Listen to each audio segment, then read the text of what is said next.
Hello, this is Ducky Jr. 1337 and today I'm going to be taking a look at the Sonic Adventure figures by Resaurus. These were released in two series, the first series consisting of Sonic, Tails and Knuckles, and the second series consisting of Ski Sonic, Amy, Big and Gamma.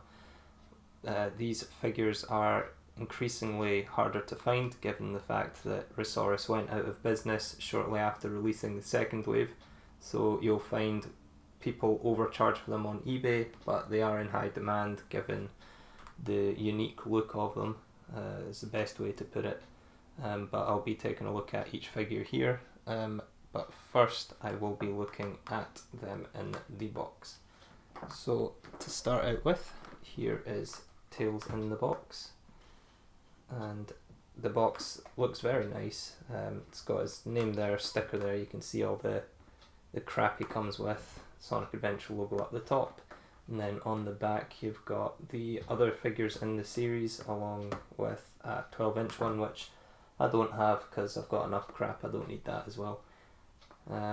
So I'll chuck the box aside, just speed through that.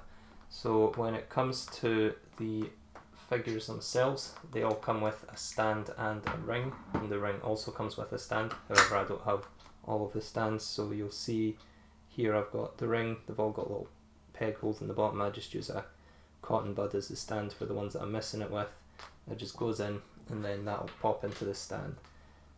So the stands that they all come with are all horribly uneven and hard to stand the figures on, even though they've got a peg for you to stick their shoe in.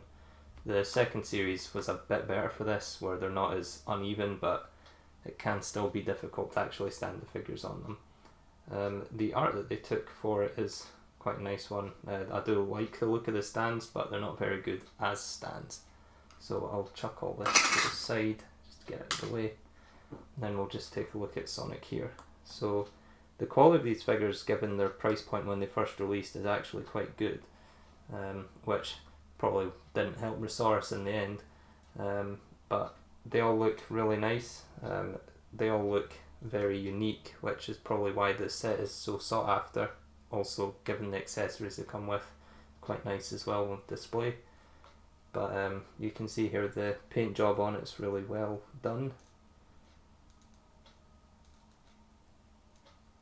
But first thing I'll do here is I'll just go over the articulation. So he's got a head swivel here, and he's got a universal shoulder joint. You'll see as well that it typically scratches away the paint, at least on the Sonics. Nobody else really has this problem. I think Amy might, but her joint doesn't seem to be as stiff as Sonic's one, so it does wear away that paint. As well as the shoulders move and their hands twist, so you can see that there. And then they've also got a leg swivel as well, which goes up and down and it's very squeaky. So you can get them in a couple different poses, but not too many. I do like that their hands aren't just fists and look generic like the newer figures that are released nowadays, but they do all look nice together. So I'll pop Sonic there and go over Tails here. So move his ring out of the way. So his stand here is more of a bronze colour as opposed to the gold that Sonic has, and as you can see here it's a lot less even than Sonic's possibly was, but again it does look nice, it just doesn't make for a very good stand. So with Tails he's a bit unique, where it seems like they've got two different releases of him. I'm guessing they probably had the sideways one first and then changed it to look forward. Not entirely sure, but I'll just leave him to the side just as a comparison. So with Tails he's basically got the same articulation as Sonic, where his head twists, his arms move, and then the same thing. His legs seem to be able to go 180 or 360 I mean, as opposed to 180 with Sonic, and his tails twist as well. But he is very good at standing up, given the tails aren't too oddly shaped or placed like newer figures are nowadays. At least with Sonic, his shoes are, okay, that was a bad example, but given his shoes are curved it's normally a bit harder to stand them up. But Tails, with his shoes being flat, they're quite good. As for the sculpt, you can see for yourself, looks very nice. and again, very nice paint job. It's quite hard to find these figures in bad shape, but I'll give you an example of one in bad shape. Here's a completely destroyed Sonic that looks like it was tried to be customized to look like Shadow, given the red at the back, and he's all scratched up with black paint, so I'm guessing they tried it, regretted it, and then made it look even worse. So that's pretty much it for Tails. I'll put him over here. Next we'll take a look at Knuckles. There goes his ring. So his one's silver as opposed to gold and bronze, but this again looks nice but not very good for standing them up. And with Knuckles, he's probably the worst looking of them all, just not the greatest sculpt. It's just his head looks a bit freaky as all. Other than that, it is a very nice figure. Again, paint job's good, no big flaws. His shoes look a bit lacking in detail compared to, say, Sonic and Tails with the treads on the bottom. His head does move, but it is quite difficult to get it to move. Here's rubber to make it a bit easier to move it, but I'm not going to bother. I'm just going to bring out this Knuckles here to show you his head rotating 360. And, well, looks a bit freaky, but I guess it gives you a better look of what his face looks like minus the dreadlocks. So his arms, although you can barely move them, are on universal shoulder joints, and his fists twist as well, and his legs go around 360 as well. So again, very nice, but could be better looks wise. So I'll just place him there. The next one we'll look at here is Ski Sonic. So he comes with the most accessories. And you can see here the clear stand that he does come with, but his artwork on his stand is a bit different. It is a bit weird though, given that when he's wearing his skis he can't actually slot into the peg, so I don't know what they were thinking there, but fair play to them. So with these second line of figures, their heads can go this weird shade of green. I'm sure it'll come out okay here. If you can make that out, you can kind of see the green under his quills. And this one's paint job isn't as nice. I think this is one of the, I don't think they're bootlegs, but they're definitely factory rejects or something like that from China. Because I got this one years ago and then got the accessories later on. But you can see there that his head kind of gets this green look to it, and it's made out of rubber as opposed to the plastic that the first line's made out of. These ones are a lot more flexible and harder to find in good shape. But, the accessories that he comes with, he's got his skis that just attach to the bottom of his shoes. Although I'd be careful with where you leave it, because you can see here there's big paint chips. That's where it got stuck to his head because it's made out of rubber. Let's take this off as well so you can see the colours on it. It says Sonic on the bottom, and then these are his I don't know what they're called, ski poles or whatever. You can see that there. It's good detail on it, but not really much else to it. It is very hard to actually get them to hold these things. I don't know why it's like that in all of the figures in Series 2. It's just near impossible to get them to actually hold their accessories. Again, he looks nice apart from Malon's horrible blue head paint, which I believe is due to the fact that this one I got from China for a $5. Same articulation, and you can see here the same issue that the first series Sonic had, where the paint scrapes away. His head rotates, his legs go up and down. He does have different shoes to match his ski aesthetic, I suppose, but it's quite an odd choice of figure to have released. Next one I will look at here is Amy, so I'll just lift her over. And I guess with these as well, you can kind of see where it's a bit more even for the stand to get the figure on it. Still not the best for the stand, but it still looks nice anyway. So with Amy, she's got rotating head, universal joints on her arms, her hands twist. She's also got waist rotation, so that's one up on everyone else, and her legs rotate as well, so not as posable with the legs, but I guess the twist kind of makes it a bit better. This one looks fairly nice, bit freaky in the face again, but not as bad as Knuckles.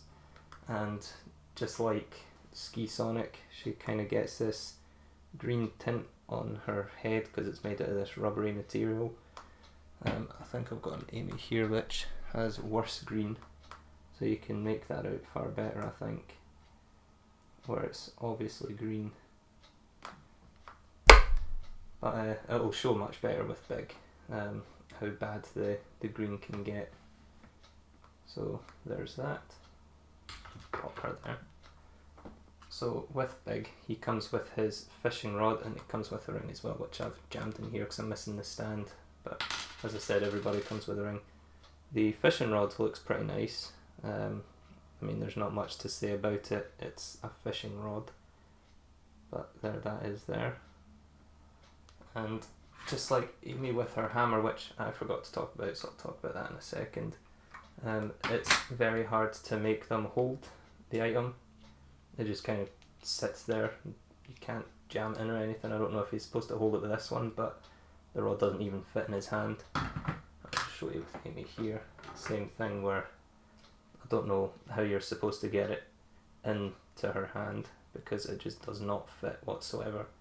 But the hammer is a very nice addition to Amy, and Amy's hammer here is very nicely done, but as I said, it doesn't fit in her hand, so kind of makes it a bit pointless. There's Big stand here, again a lot more flat and even, so the figure can actually stand on it, but still not the greatest. Still looks nice, but as I said, not the greatest. So Big looks very nice here. Probably my favourite figure of Big to come out. He's got head rotation as well, and you can really tell here that the heads are made out of rubber given how flexible they are. And again, you can see the green tint to his head. You can kind of see it more on the back and like the folds of fat on the back of his head. His arms only rotate as opposed to having the universal joint, and his hands rotate as well. His belly also twists, which I guess works in some ways, but it does break up his belly here, which just looks weird. And then his feet rotate as well. So this one's not as posable as others, but still does the trick, I suppose. And then his tail here also rotates, and you can definitely see how green that is. You can kind of wash the green off, but it does just come back, so I don't know what causes that. I guess it's just the material it's made out of. I'll show you here another Big that I've got that's in horrendous shape, but you can really see the green there, and again on his tail it's horrific. I don't know what happened to this Big, but that is not washable, that is in the plastic. So don't know what the previous owner did to that one, but fair play to him. So grabbing the last figure here, there's Gamma's stand. Again, much flatter, looks nice, but still not the best for making them stand up on it. And there goes his hover. Guess this is the upgrade that you get in the game. This comes as an accessory where you just pop it in there, but it doesn't really sit in very nicely, it's very loose. So I'll put this aside just now, but there's that. And then he's got his scope here. He's got his, I don't know what this is, but this also pops off, so it's easy to lose that. But that actually stays in pretty nice, so I'll just leave that there. And the detail on this one you can see is far greater than the rest, just because as a character Gamma has a lot more small details on him to take notice of. So there's his back, You can see the 102. His eyes are really very well detailed. And so are his legs with all the piping and stuff. And with Gamma he has much more articulation than anybody else. His head rotates here, so that goes 360. The hover upgrade on the back also rotates, but you see me take that off. I guess this rotates too, if that even counts. His arms don't move other than the rotation, which is okay, but could be better articulation. Same with his gun here, but this bit also moves too. And this flap here also articulates for whatever reason. I don't see why you would want to do that. I'm guessing it's probably just to make it less fragile so it doesn't break off. His legs also rotate, so again, not much freedom to actually move them, but does the trick, I suppose. And then he's got a waist rotation as well, so I'll just raise his arms so he can actually move. You can see that there, he's twisting at the waist. But yeah, this is probably the best looking figure in the line in terms of detail and anything like that, just because of, well, I guess his design is a bit more complex than the rest. So as you can see here, I've completely trashed the display I had for the video here. It would have been nice if Resaurus could have continued making figures, so that we could have had the Sonic Adventure 2 line possibly, which we know that they were working on prior to them going out of business. Could have had a Tails Walker figure, which I'll be making a video on next. So I'll pop that there. So if you want to see that video, hit the subscribe button, like the video, dislike it if you think it's crap, leave a comment if you want, and I will see you in the next one.